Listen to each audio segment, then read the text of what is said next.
नमस्कार, मैं हूं कोमल शर्मा और अब खबरें अन्य राज्यों से।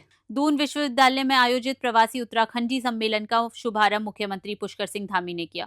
सम्मेलन में पूर्व मुख्यमंत्री और प्रदेश के कई दिग्गज नेता मौजूद थे। कार्यक्रम में देश विदेश से आए प्रवासी उत्तराखंडी भी शामिल हुए, जिनमें राज्य के विकास में प्रवासियों की भूमिका पर चर्चा की गई।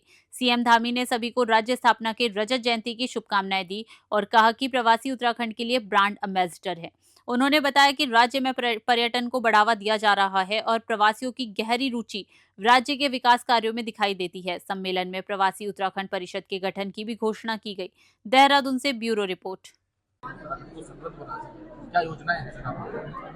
देखिए, पिछले साल यहाँ के मुख्यमंत्री श्री धामी जी ने आह्वान किया था कि हम लोगों को एक एक दो दो गांव गोद लेने चाहिए। तो उस आह्वान के तहत मैंने अपना गांव और अपने नज़दीक का एक गांव गोद लिया है।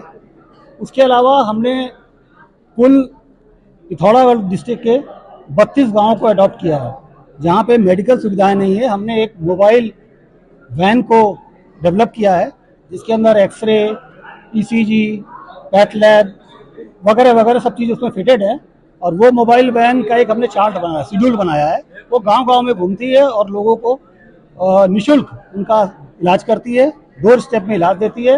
और हमने एक और स्टेप उठाया है कि हम स्कूलों में जाते हैं और जो स्कूल के बच्चे होते हैं उनका मेडिकल चेक करते हैं। और वहाँ पे रूट लेवल पे अगर हमको इनिशियल लेवल पे कोई प्रॉब्लम मिलती है तो उसका हम लोग वहीं पे निदान कर देते हैं। ये हमारा एक उद्देश्य है।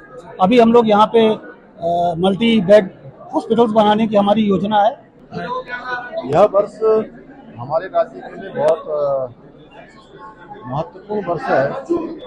राज्य स्थापना के 25 वर्ष पूरे हो रहे हैं और रजत उत्सव यहाँ 25 साल का कालखंड पूरा होने के अवसर पर रजत जयंती का वर्ष है। और ये पिछले वर्ष से हमने पूरे देश भर के और दुनिया के जो उत्तराखंड के हमारे प्रवासी भाई बहन हैं वो सब भी अपने पैतृक स्थानों से जुड़े, अपने पूर्वजों की मिट्टी से जुड़े, अपने पूर्वजों के स्थानों के विकास के लिए अपना योगदान दें, उनके सुझाव लें। और राज्य स्थापना में राज्य की अनेक जो आंदोलन चले उनमें हमारे प्रवासियों का बहुत बड़ा योगदान पहले से रहा है।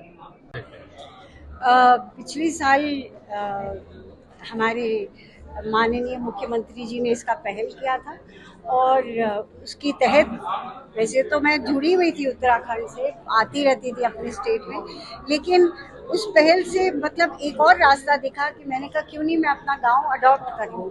तो वो मैंने किया और एक साल में जो कुछ मैंने थोड़ा बहुत कार्य किया, जैसे बंजर थे मेरे गांव के खेत तो उनको उपलब्ध कराए हल्दी और अदरक, और स्कूल को मैंने सरकार के साथ MOU साइन किया है कि मैं स्कूल को विकसित करूं। उसमें सिर्फ 2 ही बच्चे पढ़ते हैं, मास्टर 5 हैं और उन मास्टरों के बच्चे भी बाहर पढ़ते हैं क्योंकि कोई भी वो है सांस्कृतिक महाविद्यालय, कोई भी अपना आजकल सबको चाहिए इंग्लिश एजुकेशन। तो मैं चाहती हूँ कि हमारा स्कूल भी डेवलप हो, उसमें अच्छे टीचर्स आएँ और उसमें महिलाएं, क्योंकि गांव में अधिकतर महिलाएं रहेगी तो महिलाएं को एक सेंटर ऑफ लर्निंग मिले। महिलाओं को भी जैसे